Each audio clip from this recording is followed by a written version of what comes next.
Después de esa primera tragedia, ¿no? El asesinato, la marca en Caín, su exilio, eh, queda como un silencio, ¿verdad? Uno se pregunta, ¿qué sigue para la humanidad? Exacto. ¿Qué pasa después de esa ruptura tan fundamental? ¿Hay alguna esperanza? ¿Un camino diferente al que tomó Caín? Pues precisamente, hoy vamos a explorar eso en Génesis capítulo 5.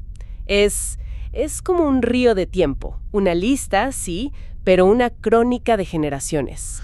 Generaciones con vidas increíblemente largas, ¿no? Larguísimas. Y este capítulo traza una línea muy específica, desde Adán hasta una figura clave, Noé. Antes de saltar a eso, quizá valga la pena recordar rápido qué pasó en Génesis 4, ¿no? Para tener el contexto. Sí, claro, muy brevemente. Adán y Eva tienen a Caín, agricultor, y a Abel, pastor. Las ofrendas. Exacto. Ambos ofrecen algo a Dios. La de Abel se acepta, la de Caín no. No sabemos exactamente por qué, pero Caín, se llena de ira. Una ira que lo lleva a matar a su hermano. El primer asesinato. Y la consecuencia es, terrible. Dios lo maldice, lo marca y lo destierra. Se vuelve errante. Y aunque Caín tiene descendencia, funda una ciudad y todo. Su línea, digamos, nace bajo esa sombra, la de la violencia. Ok, pero entonces la historia no acaba ahí. Adán y Eva, ¿tienen otro hijo? Aquí entra Set. Y Génesis 5, versículo 3, nos da un detalle, importantísimo. A ver. Dice, y vivió Adán 130 años y engendró un hijo a su semejanza, conforme a su imagen, y llamó su nombre Set. 130 años tenía Adán. Y lo clave, a su semejanza, conforme a su imagen. Eso suena muy fuerte, ¿no? Totalmente. Después de perder a Abel, que era el justo, y ver el camino de Caín, Set aparece. Como una especie de... Compensación. Un nuevo comienzo. Algo así. El nombre Set puede significar eso, sustituto o designado. Es como si a través de él se intentara restaurar esa imagen divina original de Adán. Y por eso Génesis 5 se enfoca solo en la línea de Set. Exactamente. Es el linaje que el texto elige seguir. Ok, entonces, ¿cuál es el plan? ¿Seguimos esta lista nombre por nombre? Sí, esa es la idea. Vamos a seguir paso a paso este libro de las generaciones de Adán, como lo llama el texto. Desde Adán hasta Noé. Correcto, pero hay que verlo no como una simple lista, sino como una narrativa. Habla de la vida, de vidas muy largas, sí, pero también de la mortalidad. Y de cómo se pasa un legado, ¿no? A través de estas épocas casi míticas. Justo, es un viaje a través de milenios hasta llegar a Noé, que será fundamental para lo que viene después. Perfecto, pues arranquemos. Volvamos a Adán, el inicio de esta línea. Y el texto sigue. Génesis 5:4 dice que Adán vivió 800 años después de engendrar a Set. 800 años más. ¡Wow! Y durante todo ese tiempo, dice, engendró hijos e hijas. O sea, la humanidad siguió creciendo, multiplicándose. Claro, a pesar de todo. La orden de fructificad y multiplicaos seguía ahí. Entonces, si sumamos 130 años antes de Set, más 800 después, dan 930 años. 930 años de vida para Adán. Es difícil hasta imaginarlo. Sí, totalmente. Pero justo después de esa cifra asombrosa, el versículo 5 nos da la frase que se va a repetir. Casi como un eco. Exacto. Y murió. 930 años. Pero al final, la muerte. La consecuencia de la caída sigue presente. Ineludible, incluso para el primer hombre. Y esa misma realidad pasa a la siguiente generación, Set. Set, el hijo nacido a imagen de Adán, el portador de la esperanza, digamos. Él tenía 105 años cuando nació su hijo, Enos. 105, ¿ok? Y después de Enos vivió otros 807 años. Y también, como su padre, engendró hijos e hijas.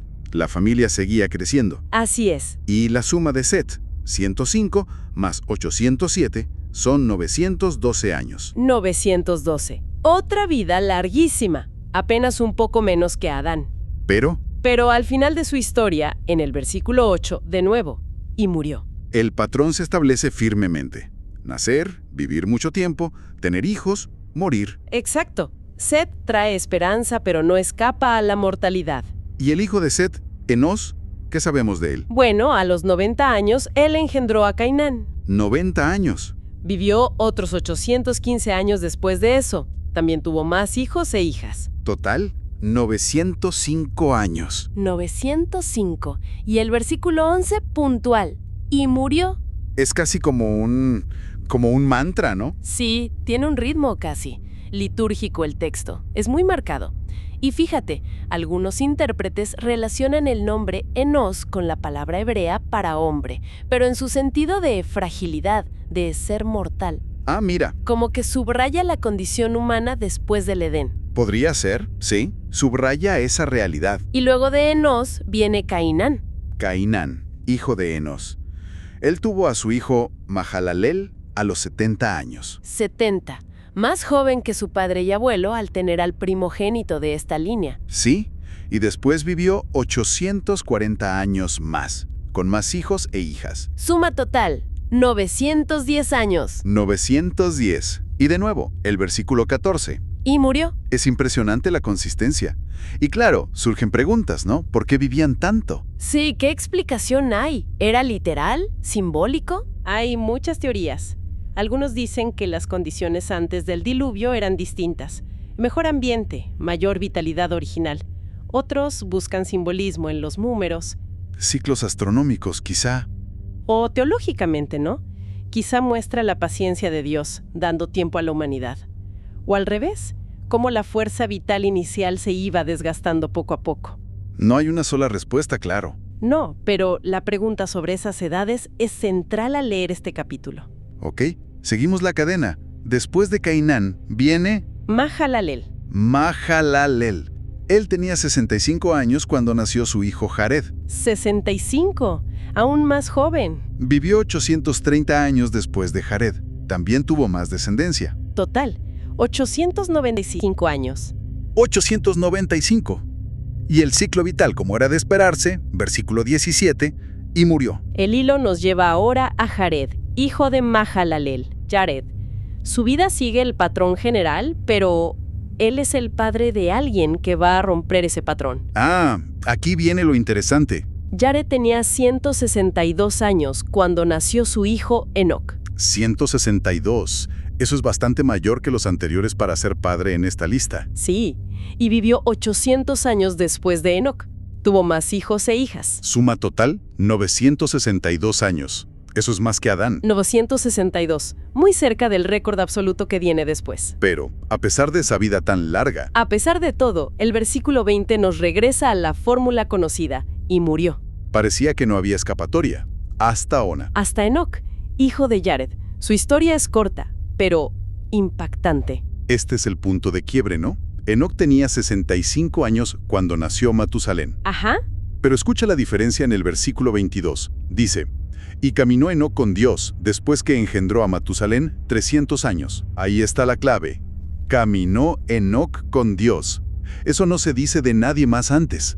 Exacto. No es solo vivió, es caminó con Dios. Sugiere una relación especial, ¿no? Una intimidad, una comunión constante. Sí, algo más profundo que solo obedecer reglas. Totalmente. Y es importante, como dicen algunas notas, no confundirlo con el otro Enoc, el hijo de Caín, el que construyó una ciudad. Este Enoc es diferente. Ok. ¿Y cuánto vivió este Enoc? Su vida total fue de 365 años. 365.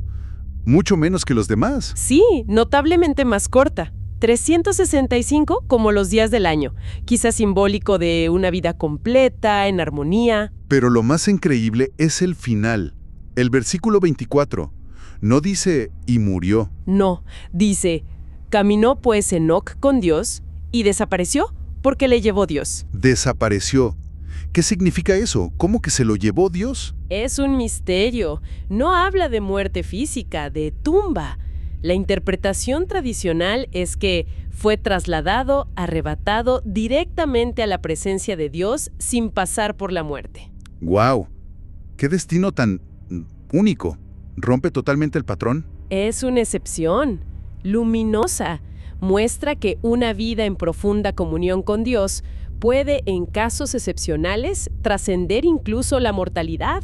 Es un modelo de fe. Aunque su vida fue más corta en años terrenales, su final fue diferente, esperanzador. Exacto. Y qué ironía, ¿no? Que el hijo de este hombre que no murió sea famoso precisamente por lo contrario. Por ser el que más vivió, Matusalén. Matusalén, hijo de Enoc. Él tenía 187 años cuando nació su hijo Lamec. 187. Vivió 782 años después de eso. También engendró hijos e hijas. Y aquí viene el récord. El récord absoluto de longevidad en la Biblia. 969 años en total. 187 plus 782. 969 años. Es casi inimaginable. Casi un milenio. Una vida larguísima. Pero a pesar de eso, el patrón regresa, implacable. Versículo 27. Y murió.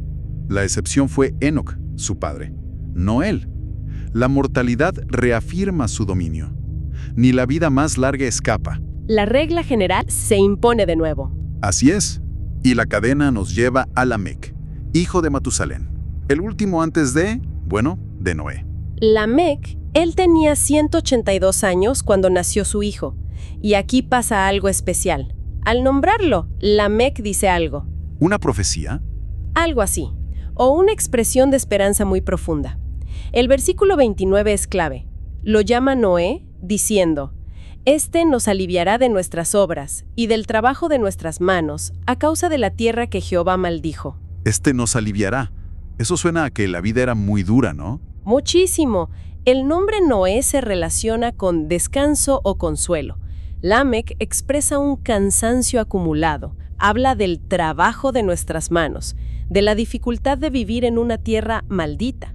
La maldición de la caída de Adán y quizá la de Caín también. Exacto. Hay un sentir de que el mundo es arduo, pesado.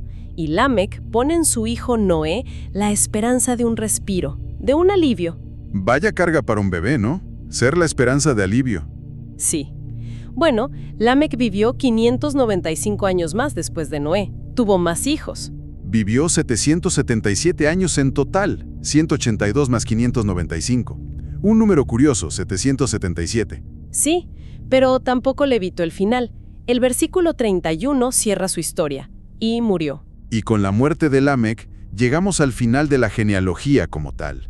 Llegamos a Noé. Noé, el punto hacia el que todo esto convergía. El depositario de esa esperanza de descanso que tenía Lamec. Y el último versículo, el 32, nos da un dato clave para el futuro. Y siendo Noé de 500 años, engendró a Sem, a Cam y a Jafet. 500 años. Y ya con 3 hijos que serán importantísimos. Y ahí termina el capítulo 5. Sí, de forma un poco abrupta. Nos deja con Noé y sus hijos. Hemos recorrido 10 generaciones desde Adán. Miles de años, si sumamos. Vidas larguísimas. Y la sombra constante de la muerte. Y murió. Y murió. Con esa única y misteriosa excepción de Enoc. Exacto. Trazamos la línea de Set, esa que mantenía la imagen y semejanza, hasta Noé. Él es la culminación de esta era. Y como dijo su padre, destinado a ser un punto de inflexión ante algo que se venía. Claro, porque mientras esta línea seguía, el resto del mundo, pues también crecía y cambiaba. Y el capítulo 6 empieza justo ahí, ¿no? Con una situación que parece ser la causa de todo. Precisamente. Génesis 6, 1 y 2 describen que los hombres se multiplicaban, nacían hijas, y luego dice algo muy enigmático. Lo de los hijos de Dios y las hijas de los hombres. Viendo los hijos de Dios que las hijas de los hombres eran hermosas, tomaron para sí mujeres, escogiendo entre todas. Esto se presenta como algo negativo, un punto de quiebre. Y aquí la tensión sube al máximo. Tenemos a Noé con 500 años, sus 3 hijos. El mundo está poblado. Pero, ¿quiénes son esos hijos de Dios? Hay muchas interpretaciones. Ángeles caídos, descendientes de Set. Y las hijas del hombre, descendientes de Caín o mujeres en general.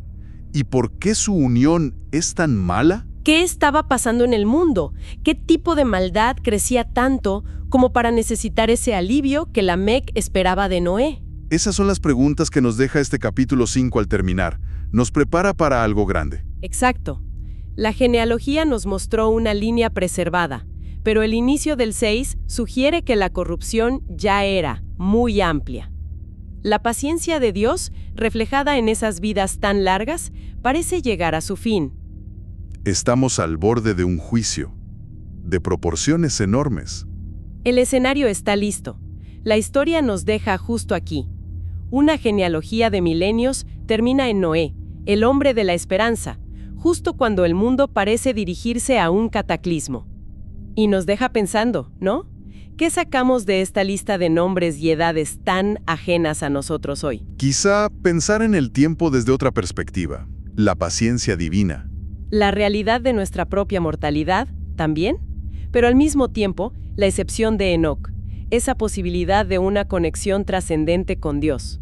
Y nos prepara para entender la gravedad de lo que enfrentará Noé, la elección constante entre seguir a Dios o la corrupción. Exacto, la historia humana desde el principio marcada por esa tensión.